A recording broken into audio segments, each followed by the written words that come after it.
प्यारे बच्चों, मैं वीरेंद्र कुमार सिंह, प्रवक्ता, राजकीय जुबली इंटर कॉलेज गोरखपुर से। आज मैं आपके समक्ष भौतिक विज्ञान की इस कक्षा में अध्याय 7 कणों के निकाय तथा घूर्णी गति का भाग 11 लेकर उपस्थित हुआ हूँ।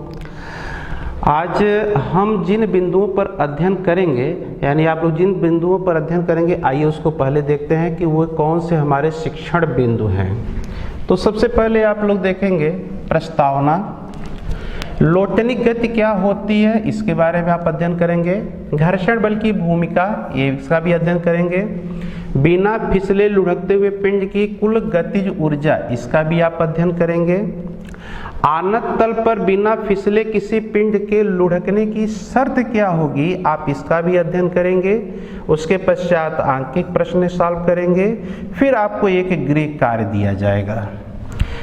आइए अब हम लोग ये देखते हैं कि इस भाग के पढ़ने से पहले वे कौन कौन से बिंदु हैं जिन पर कि आपने अध्ययन कर लिया है। तो अब हम लोग देखते हैं पूर्वावलोकन जड़त्वाघूर्ण। जड़त्वाघूर्ण क्या है, इससे संबंधित परिभाषा, इसका मात्रक और विमीय सूत्र का आपने अध्ययन किया है।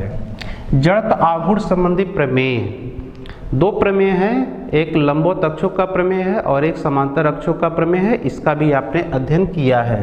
द्रव्यमान केंद्र, किसी भी दृढ़ पिंड का द्रव्यमान केंद्र के बारे में, द्रव्यमान केंद्र की गति, द्रव्यमान केंद्र का वेग और द्रव्यमान केंद्र के त्वरण का आपने विधिवत अध्ययन कर लिया इस भाग के अंतर्गत है। बल आघूर्ण, पहले ही भाग में आपने बल आघूर्ण का अध्ययन कर लिया है। स्थैतिक घर्षण गुणांक, जब आप घर्षण पढ़े होंगे तो वहाँ पर स्थैतिक घर्षण गुणांक क्या होता है, उसके बारे में भी आपने अध्ययन किया है। आइए बच्चों, अब हम लोग देखते हैं लोटनी गति क्या होती है। यातायात के जितने भी साधन हैं, सभी साधनों में जो पहिए की गति होती है वो सभी लोटनिक होती है। जब कोई पिंड किसी तल पर लुढ़कते हुए गति करता है तो इस गति को लोटनिक गति कहते हैं। जैसे चलते हुए वाहन के पहिए की गति होती है, या आपने देखा है साइकिल का पहिया, जब कोई साइकिल सवार चला रहा है साइकिल को, तो यहाँ पर उसकी जो है गति जो होगी वो लोटनिक गति होती है। और लोटनिक गति दो गतियों का संयुक्त प्रभाव है। एक गति ये होती है कि इसके द्रव्यमान केंद्र, मान लीजिए ये C है, तो द्रव्यमान केंद्र से C से होकर जाने वाली अक्ष के परितः घूर्णन गति, एक हो जाएगा ये घूर्णन गति। इसके पश्चात पिंड का द्रव्यमान केंद्र ये आगे बढ़ता है, अर्थात इसकी स्थानांतरित गति के कारण। तो दोनों गतियों के प्रभाव में यहाँ पर लोटनिक गति होती है। आइए हम लोग इसका एक उदाहरण देखते हैं। अब इस पिंड में देखिए आप, यहाँ ये शुद्ध रूप से देखा जाए तो घूर्णी गति है, शुद्ध घूर्णी गति है ये। इसमें द्रव्यमान केंद्र का वेग जो VCM है, यहाँ परिमाण में हम इसको लिख रहे हैं, ये इक्वल टू 0 हो जाएगा। लेकिन यहाँ पर जो इसका रेखीय वेग है, यानी घूर्णन के कारण जो रेखीय वेग होगा, अर्थात VCM is equal to R omega, जहाँ R इसकी ये त्रिज्या बता रहा है। तो यहाँ शीर्ष बिंदु या उच्च बिंदु पर और या निम्न बिंदु पर दोनों जगह इसकी वैल्यू जो है R ओमेगा के बराबर होगा। ये जो गति बता रहा है ये शुद्ध स्थानांतरीय गति है।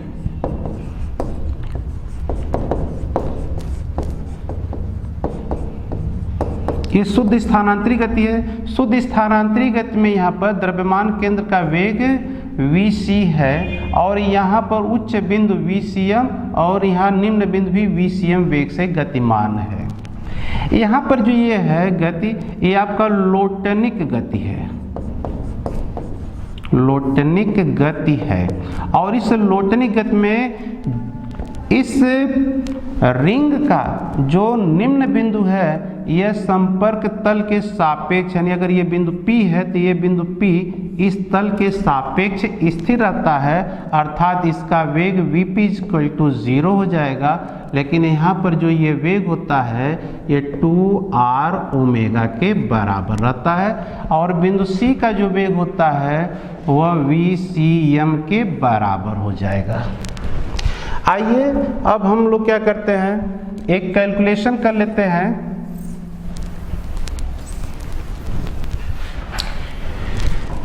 मान लेते हैं कि माना किसी गोल पिंड,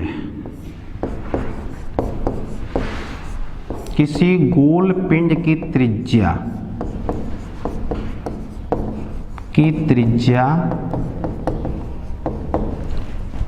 कैपिटल R है। यह पिंड लोटनिक गति करता है, लोटनिक गति करता है। समय t में इसका रेखीय विस्थापन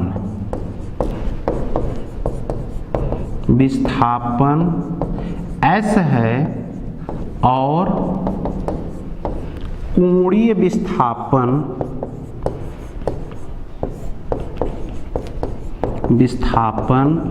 यहाँ पर थीटा है।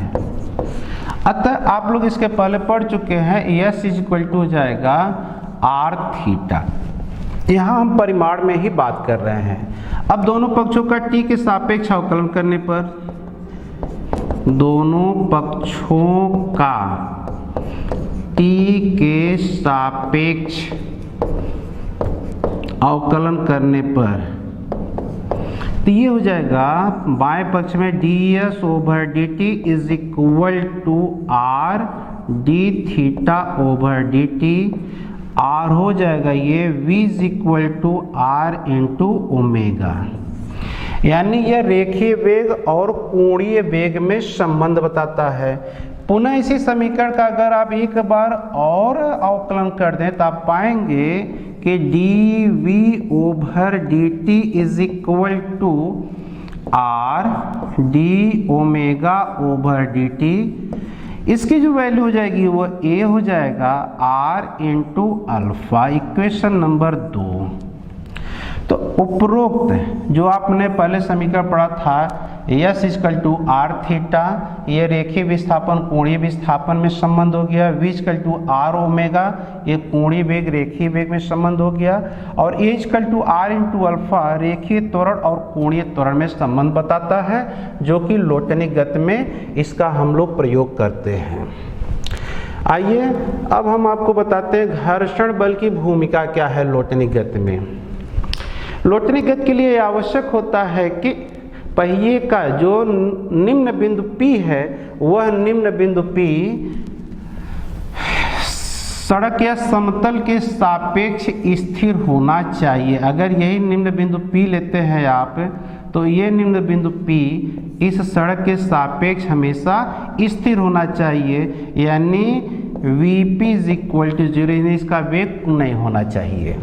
ये तभी संभव है जब यहाँ पर यानी इस पहिए और इस समतल पर घर्षण बल, यानी कि इनके बीच घर्षण बल लगे।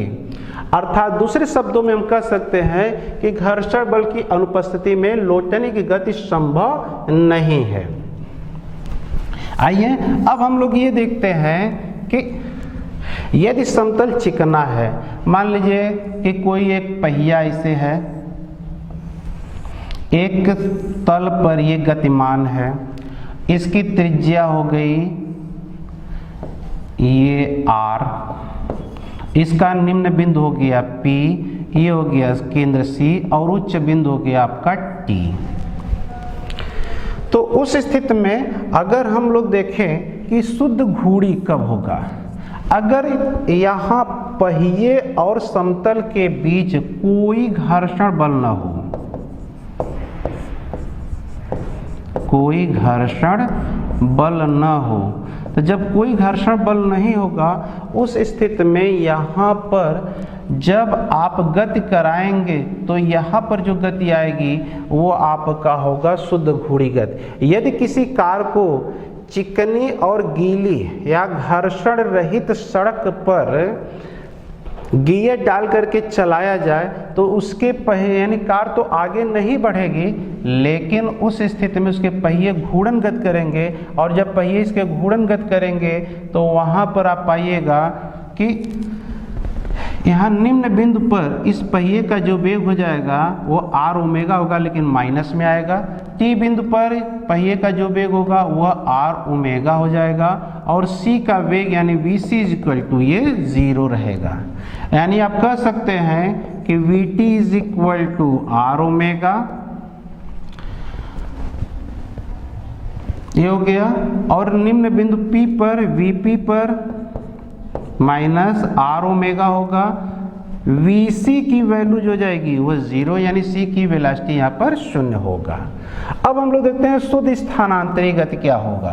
तो शुद्ध स्थानांतरी गति के लिए अब हम लोग देखेंगे कि अगर मान लीजिए किसी घर्षण रहित समतल पर किसी कार को हम अचानक आगे ढकेलते हैं, तो आगे ढकेलने की स्थिति में क्या होगा कि पहिया जो है घूर्णन गति नहीं करेगा लेकिन आगे बढ़ेगा।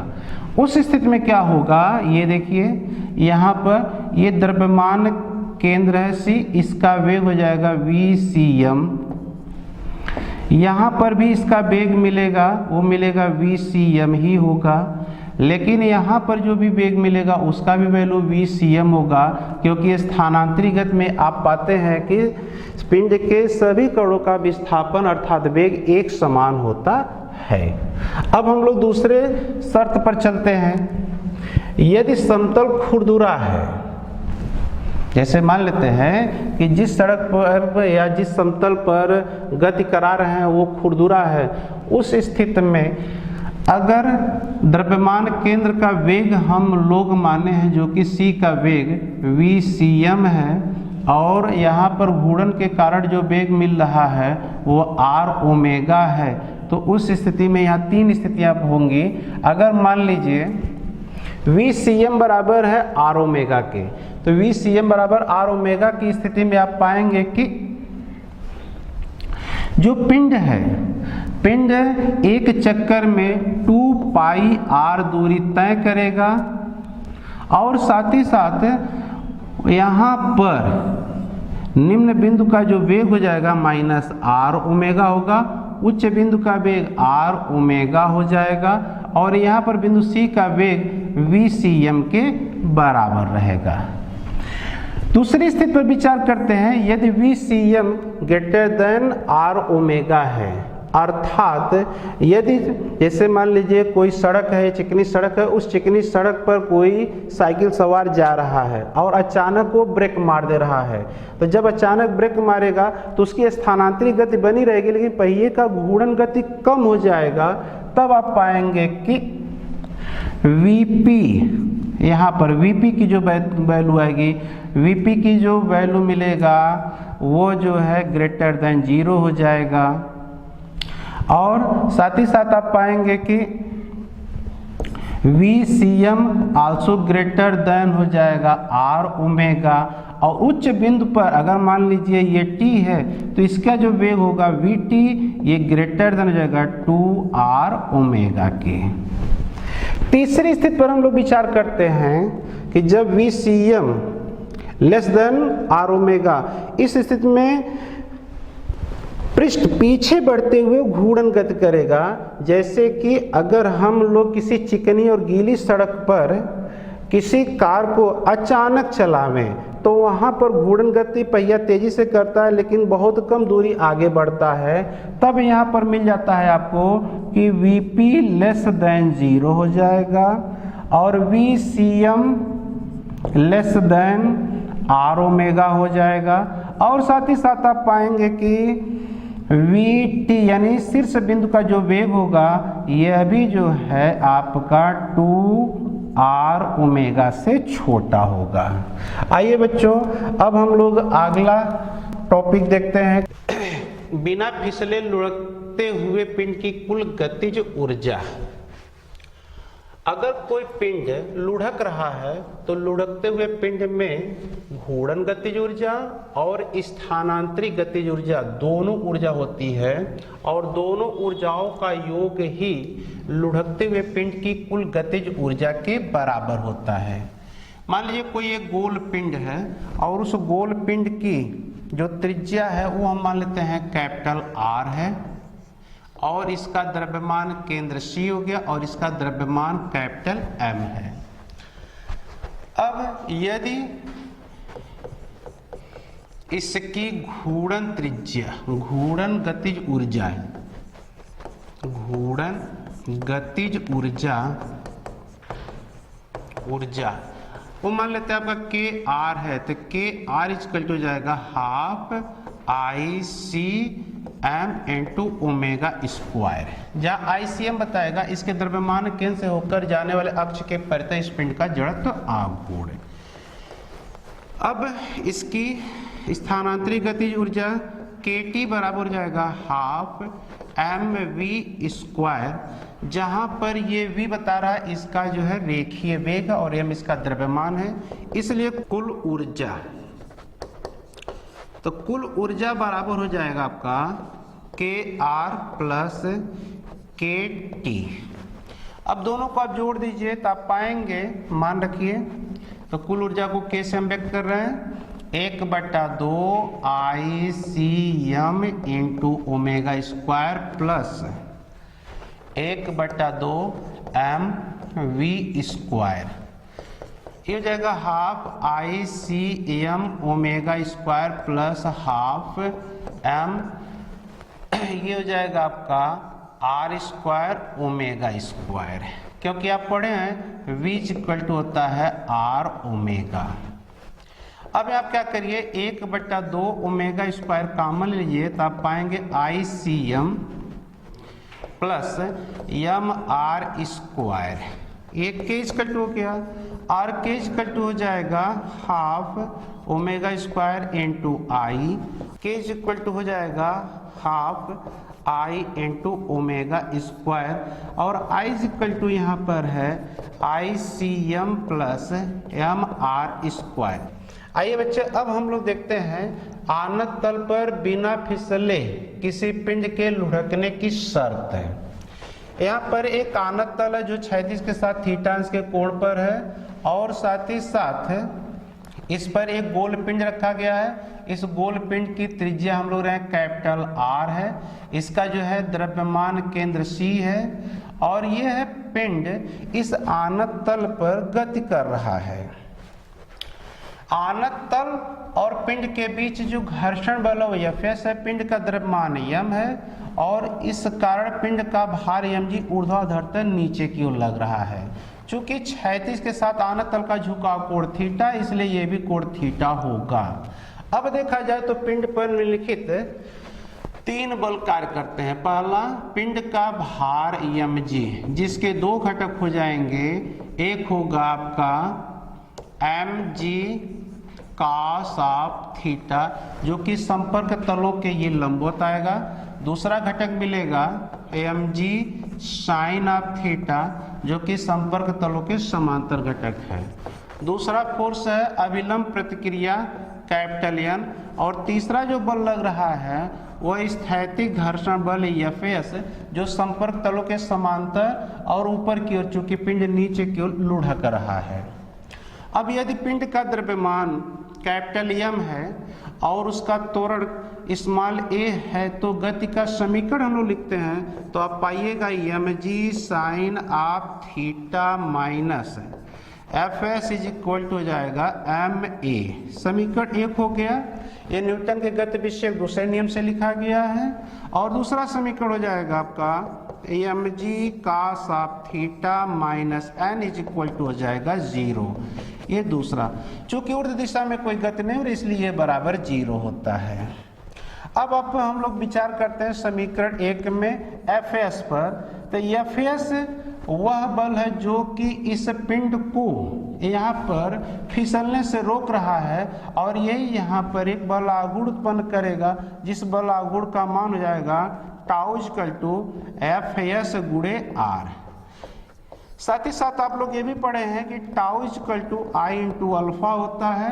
अब आप ये मान रख लेंगे तो आप पाएंगे समीकरण 3 और 4 को बराबर करने पर Fs गुणे r is equal to I into alpha. यहाँ से हम लोग Fs का मान निकाल लेते हैं तो I इंटू अल्फा ओवर हो जाएगा r Fs इक्वल टू हो जाएगा IA ओवर r स्क्वायर, जहाँ A इक्वल टू होता है r इंटू अल्फा के। ये भी आप पढ़ चुके हैं। अब हम लोग क्या करते हैं, इसी समीकरण 5 से Fs का मान समीकरण 1 में रखने पर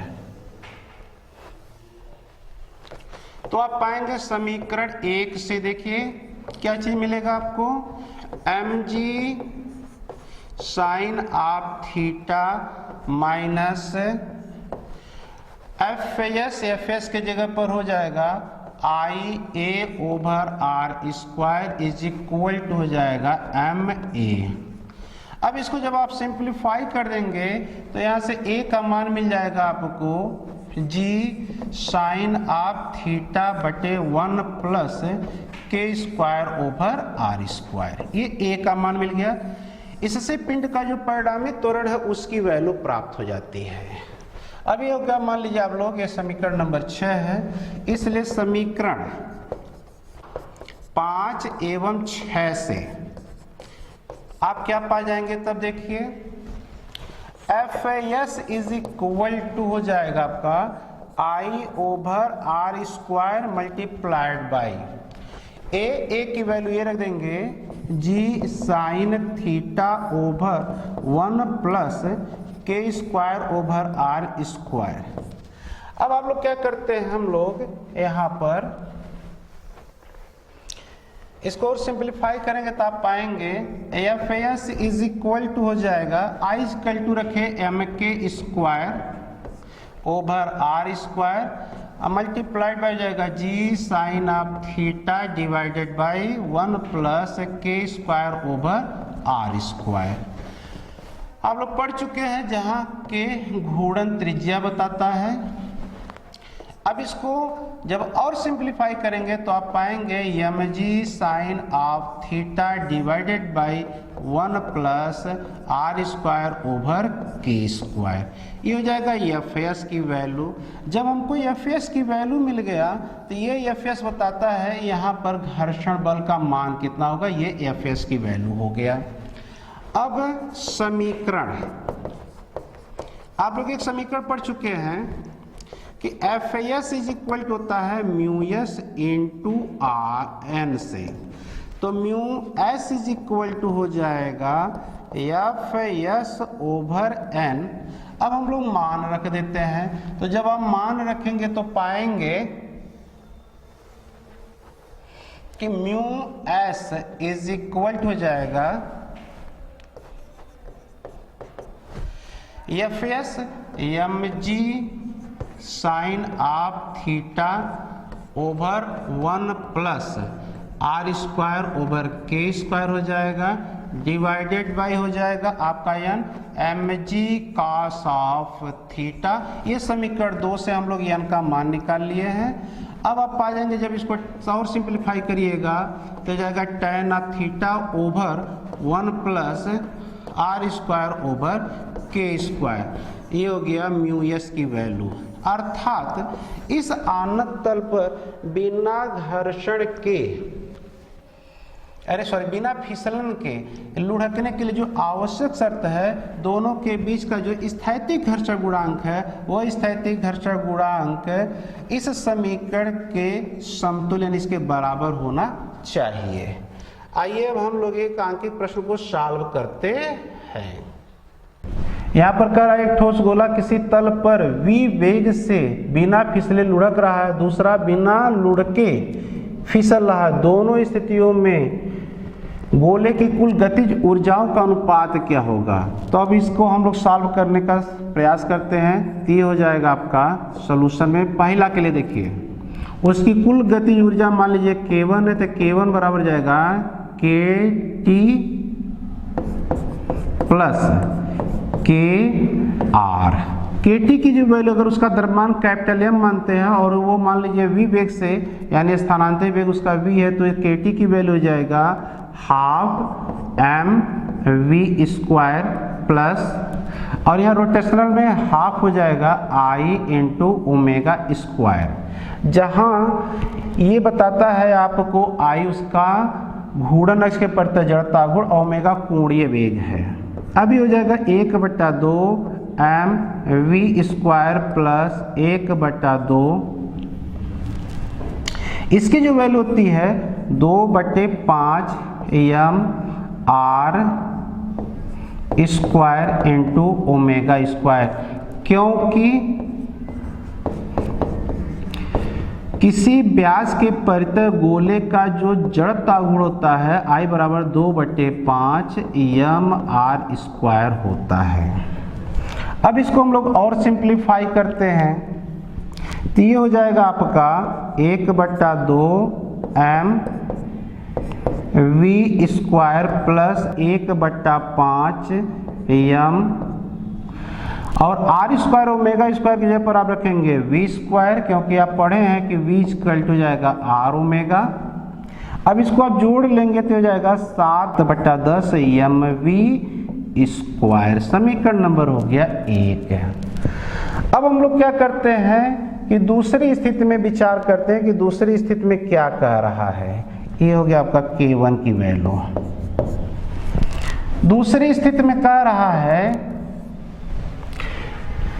कि बिना फिसले लुढ़क रहा था। जब बिना फिसले लुढ़केगा तो उसमें केवल स्थानांतरित गतिज ऊर्जा होगी, तो K2 इज इक्वल टू हो जाएगा KT इज इक्वल टू हो जाएगा हाफ ऑफ mv स्क्वायर।